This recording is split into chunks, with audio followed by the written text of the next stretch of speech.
As you've seen in this chapter, you'll have different pieces of equipment that you'll need for your canyoning trips. There are a diverse mix of different materials which need proper care and storage so that they function correctly, but most importantly, safely. As a general rule, you should check all your equipment before your canyoning trip. It's best to do this when you're packing and preparing your kit. So when you're packing your rope, visually inspect it. Look for any burrs, fraying or defects on the rope. You should feel the sheath as you pass it through your hands and place it into the bag. Check your helmet for damage or rust, especially on the connection points, and check straps for any damage or defects. Your harness can get considerable wear in abrasive canyons, so look for fraying, damaged stitching, excessive wear, or decolorization. Make sure you check the hidden areas on the harness, like under the bum pad and around the buckles.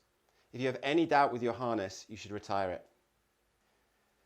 So as you check your harness, look at the hardware. Open and close the carabiners, check for damage like bending, excessive wear, or corrosion. And with your mechanical devices, you should do the same. Make sure you look into the working part of the device.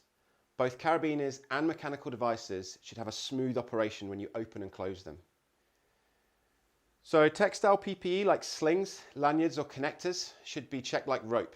Look for fraying, cuts, burrs, and again like a decolorization or a change in colour. Now your neoprene should be checked for holes and tears. Make sure fastenings work correctly. You don't want to put a wetsuit on at the start of your canyon trip to only find that the zip's broken. Now when you finish your canyon trip, you should carry out the same checks.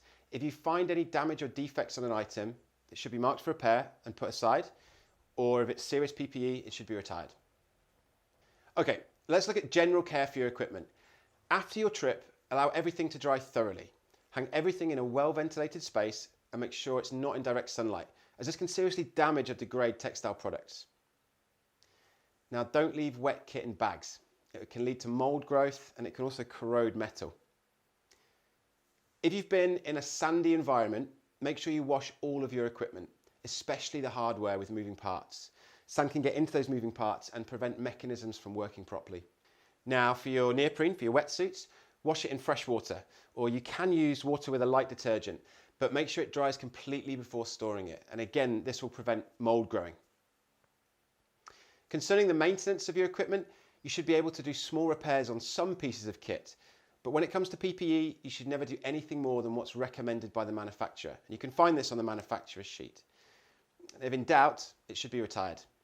So let's remember, visually and physically check all of your equipment before and after use. Make sure it's cleaned and left to dry before you store it. You can find out more about care and storage and maintenance in the ebook below.